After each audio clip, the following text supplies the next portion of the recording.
Tonight on Reporting Scotland, a husband who poisoned his wife with laxatives is jailed. She says she thought she was going to die. I was in bed for almost 2 years on and off, but I was just so ill. They thought I had early stages of motor neuron disease. A court hears he was a fantasist who told people he'd been in the SAS. Also in the programme. A big increase in consultant and nursing vacancies in the NHS in Scotland, but the government says there's more staff than ever. A further delay for the controversial named person scheme as ministers draw up new legislation to overcome legal obstacles. It's official, Scotland streets are getting dirtier. Now campaigners say we should all do more to reduce litter. And how Scottish Ballet is helping people living with Parkinson's to move and feel better.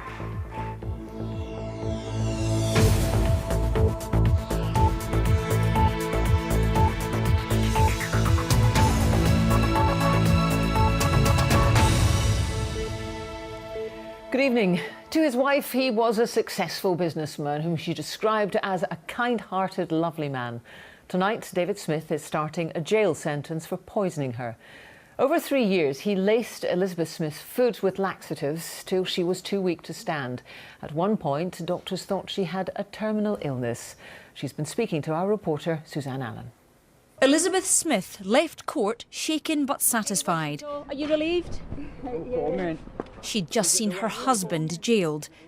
This man, David Smith, claimed to be an SAS war hero and successful businessman.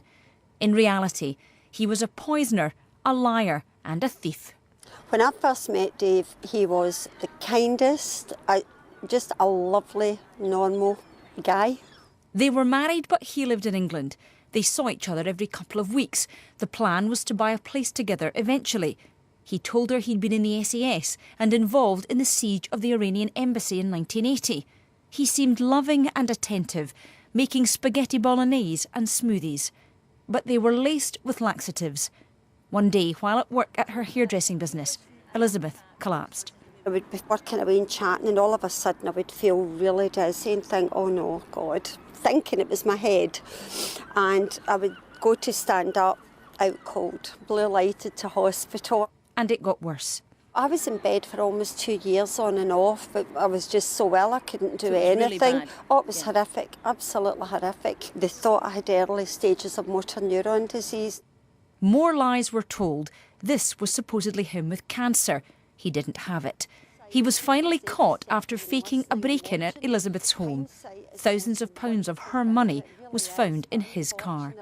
For me, there were no signs of anything. I mean, even about the SAS and everything, that part of his life, the only time at one point I did say to him, Dave, I haven't seen anything about your past.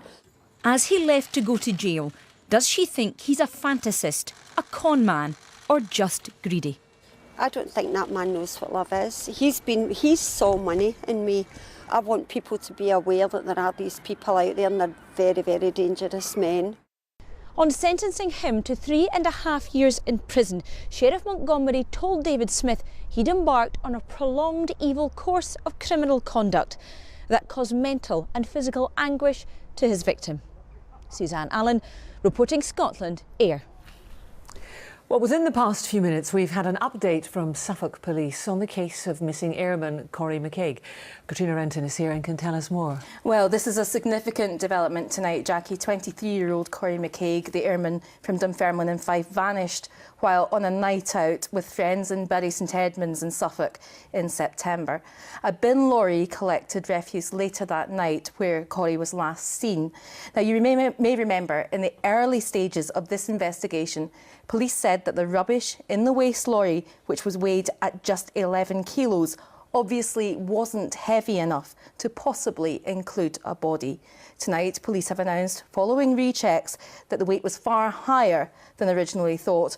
Police have revealed it was over 100 kilograms.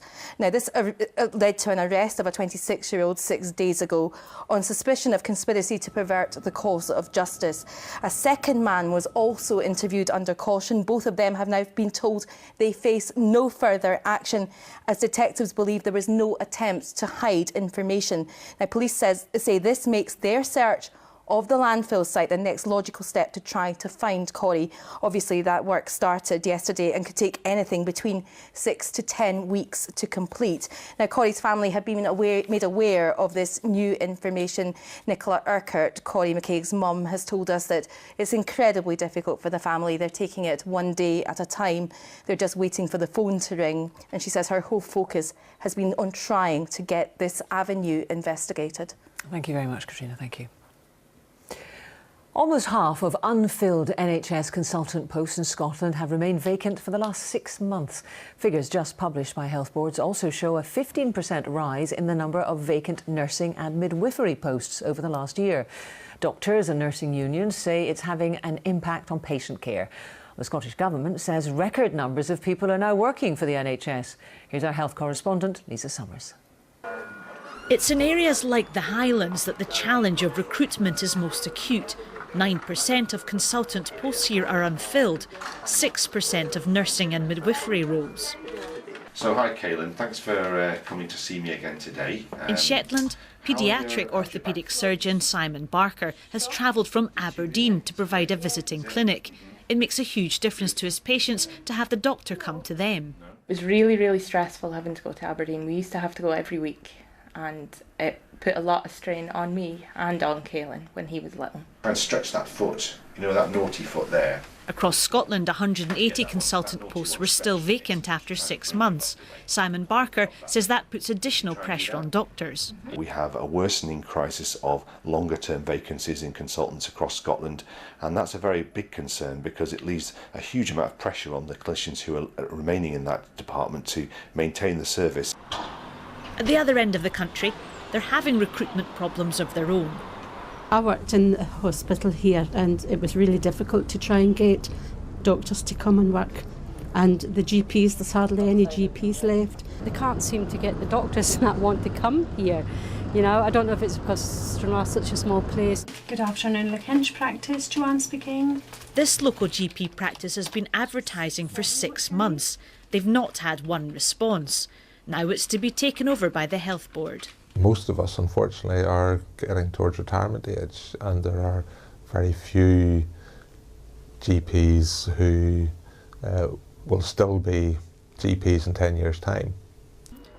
The government points to record levels of training places and says 1,000 new staff have been taken on by the NHS last year alone.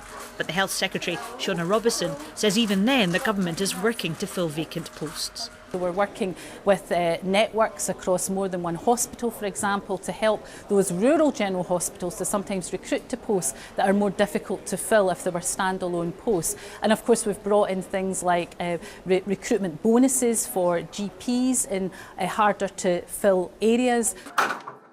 But nursing unions say the recruitment crisis is having an effect on patient care. Nurses come out every day trying to do a good job to look after the most vulnerable people in our society, and if they're telling us that they don't have the resources to do the job to the best of their ability, then we should listen to that. Today's figures are a gauge of the pressures on NHS staff. A workforce plan for the future is due in the spring. Well, let's join Lisa in Edinburgh. Now, Lisa, these figures on recruitment weren't the only ones released today.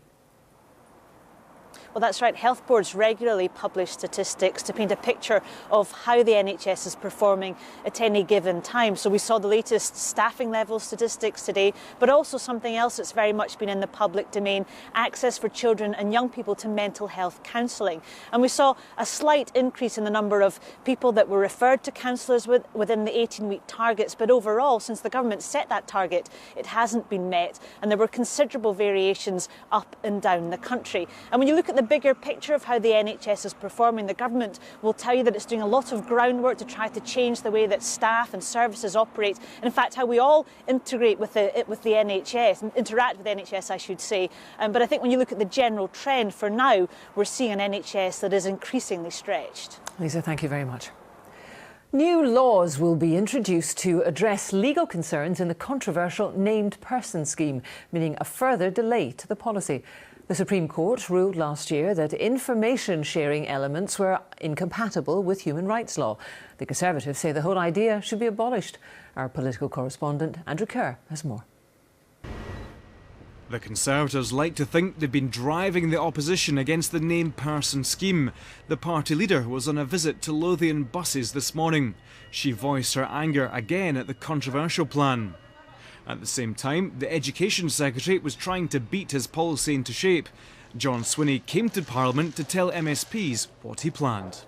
I propose to bring forward a bill that will include new provisions on when and how information can be shared by and with the named person's service. The new provisions will ensure that we address the Supreme Court's judgment, live up to our objective of supporting children and young people, and give them and their families reassurance that their rights are fully respected. Those new provisions mean information will be shared without consent only in exceptional circumstances. Ministers expect that will address the Supreme Court's ruling that elements of the policy were incompatible with the right to privacy and family life. It's hoped the plan for young people to have a single point of contact, such as a teacher or a health visitor to look out for their welfare, will be in place by next year. The Conservatives continue to dismiss the policy. This whole scheme is an absolute dog's breakfast. It's been kicked into the long grass. The court ruled against it. It was ruled unlawful. John Swinney's come to the Parliament today to try and clarify things, but he's not actually given any information about what exactly will change. We know that parents across the country don't want this. We know that practitioners are in the dark. He'd be better off swallowing his pride, scrapping the whole thing and starting again from the beginning. Mr. Thompson. Campaigners called it a climb down. John Swinney accused the Conservatives of fuelling opposition. The Education Secretary says he has strong and robust answers to the issues that are being raised.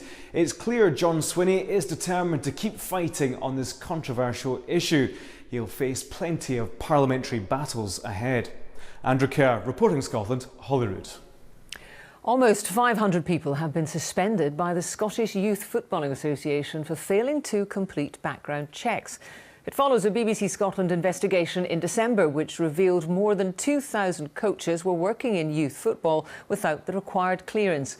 The association had called on all coaches and officials to complete the checks by the end of last month. Holyrood's Health and Sport Committee heard those who didn't comply have been suspended until they do and won't be allowed to take part in any football-related activity. A man who killed a Scottish toddler in a shootout at a Turkish cafe in 2003 has been shot dead at his own wedding. 2-year-old Alistair Grimison was hit by a bullet as he slept in his pram in the Aegean town of Foça. Daime Akiz was jailed for life for killing the child and another man during the shootout. Akiz was released last week, but according to reports in Turkish media, was gunned down at his own wedding in Izmir on Saturday. Now, in the next few weeks, the Prime Minister, Theresa May, is expected to trigger the formal talks that will take the UK out of the EU. That could prompt the First Minister, Nicola Sturgeon, to push for another referendum on Scottish independence. It's a big call to make, so our political correspondent Glenn Campbell has been looking at some of the competing advice she has to weigh up. For some who believe Scotland would flourish as an independent country, another referendum can't come soon enough. Yes, I'm all for another independence referendum, sooner the better as far as I'm concerned. Public support for independence hasn't withered from the 45% recorded in the last referendum. But not everyone wants the question asked again. No, I don't think it should. We should have another vote. We voted 2 years ago and it should stand. We're all part of the UK. I think we should, yeah, definitely. Get the people to sort out once and for all whether we're staying or going. Last spring, the SNP manifesto said Holyrood should be able to hold an IndyRef 2 if the UK voted to leave the EU and Scotland voted Remain. In the summer, that's how the Brexit referendum turned out, and the First Minister said it was highly likely there would be another vote on independence. But in the winter, the Scottish Government proposed what it described as a compromise that might keep Scotland in the UK. Nicola Sturgeon said she would accept Brexit if Theresa May could find a way to keep Scotland rooted in the European single market. The Prime Minister doesn't seem likely to accept that idea, which might leave the First Minister with little option but to push for another independence vote. I think legitimately she would have every right, if those negotiations fail, to call a referendum or to set a date at least. But we hope that the referendum will be called at a time when we can win it.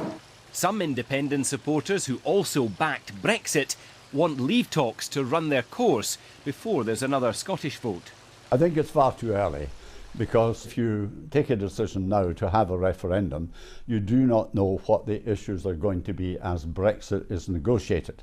Another potential snag is the power to hold a referendum. Nationalists would need to ask the Prime Minister for that, and she's pointedly refused to say whether or not she'd give it. Glenn Campbell, reporting Scotland. And tomorrow we'll look at the dilemmas facing the UK government over the possibility of another independence referendum. And in the last few minutes, Theresa May has suffered another sizable defeat in the House of Lords over Brexit. By almost 100 votes, peers have demanded a legal guarantee that there'll be a vote in Parliament before the UK leaves the European Union in 2 years' time. Now it's 16 minutes to 7, a reminder of tonight's top story. A husband who poisoned his wife with laxatives is jailed for 3.5 years. And still to come, it's official. Scotland's streets are getting dirtier. Now campaigners say we should all do more to reduce litter. A campaign launched today is aimed at educating the public and future jurors that when facing a violent or sexual assault, many people freeze rather than fight back. From next month, judges in Scotland, when considering such cases, will direct the jury to consider how differently people might react. Our correspondent Lucy Adams reports. I always thought if it happened to me, I'd fight back. But actually, I just froze.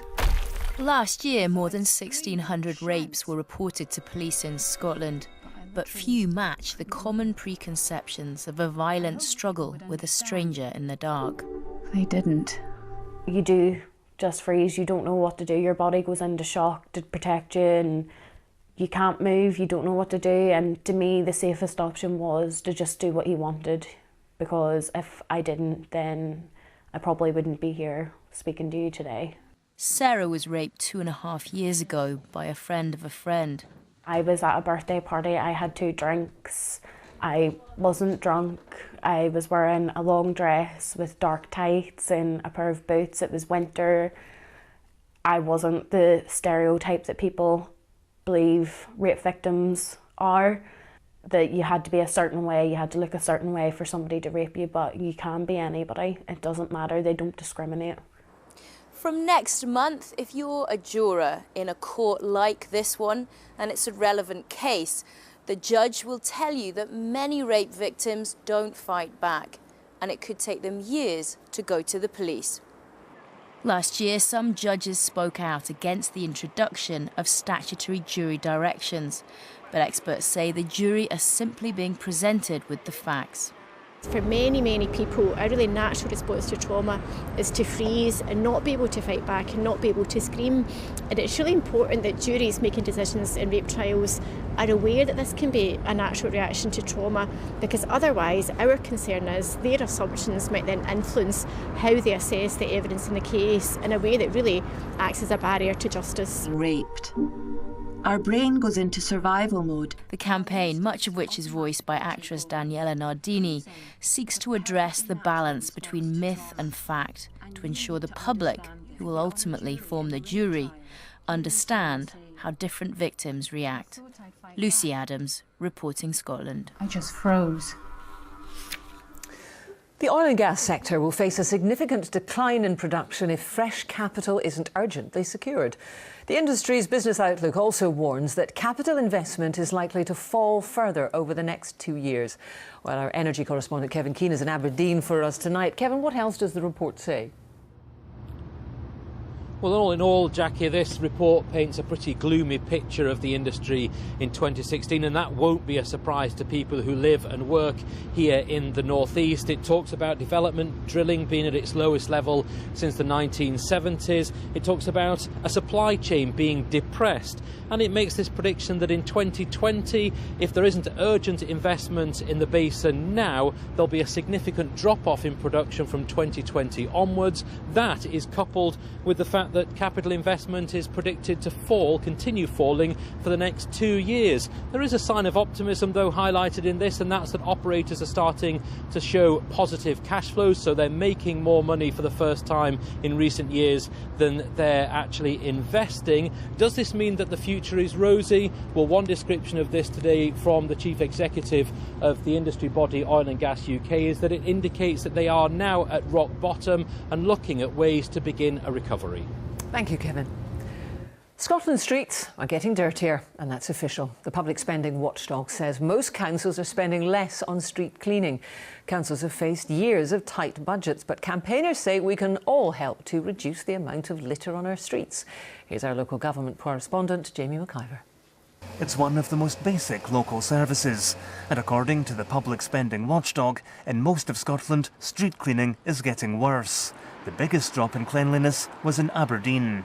It's the litter, the chewing gum, the dirtiness, it's just never washed down. Chewing gum and the cigarettes, if they started really finding people for dropping their litter, that would make a difference. Should put all the waste into the bin, and that'll save the council and the public a lot of money. Some would say rubbish like this is almost a national disgrace. This picture was taken in Edinburgh near the National Museum of Scotland. All but 4 councils have cut the amount they spend on street cleaning in recent years. Aberdeen saw the worst drop in cleanliness. Next came Argyll and Bute, then Renfrewshire. But some have made improvements despite budgetary cuts. These included Shetland, Moray and East Ayrshire. With budgets tight, some councils would argue that spending less on street cleaning is preferable to certain other cuts. But some rubbish is there because of ignorant or thoughtless behaviour, and councils are left quite literally to clean up the mess. It's absolutely the case that people are showing a great deal of disrespect for themselves and for their neighbours. And yes, this is a way that we can assist the councils in this time where they are facing issues with budgets and really make a difference. The debate on local services is often simply about money, but for many voters what things boil down to is whether a service is actually good enough. Could how clean the streets are be an issue in May's local elections? Jamie McIver, reporting Scotland. It began as a local class for people living with Parkinson's, but the free weekly dance classes offered jointly by Scottish Ballet in Glasgow and Dance Space in Edinburgh are now among the most popular on offer. Participants believe they help them feel better as well as move better, and organisers hope they can extend them across the country. Our arts correspondent Pauline McLean reports. Heel up with one elbow. This is a class for those living with Parkinson's. The condition affects the central nervous system, causing the trademark tremors. But dance helps. Not just those who have the condition, but their partners. It helps me. You see I'm bad just now, but it's just the excitement of being here in front of you. Does that slow down when that you're slows down, moving? yes. What that else slows down. happens when you're moving? My balance is better. My coordination is better. And just being amongst people that understand. I'm not saying we're good at it, but we both enjoy it. Speak for yourself.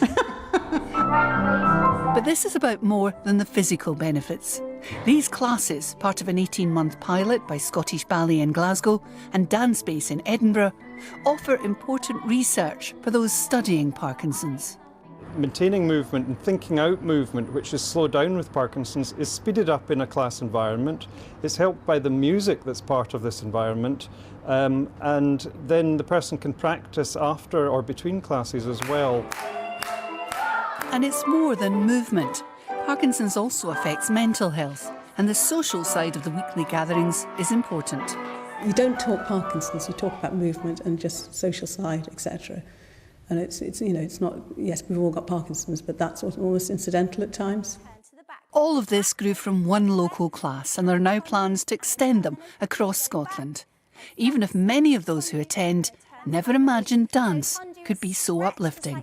Never on winter Sundays did I think I would ever be in a ballet studio, jumping about. But I love it. We all shake in here. We're all shakers and movers. Pauline McLean reporting Scotland, Glasgow. Oh, Bill was certainly enjoying it. Now, she's Britain's most decorated female Olympian, and today the Scottish rower Katherine Grainger was made a dame. Dame Katherine Grainger for services to sport and to charity. She received the honour from the Queen at Buckingham Palace. During her career, Katherine Grainger won 1 gold and 4 silvers over 5 consecutive Olympics.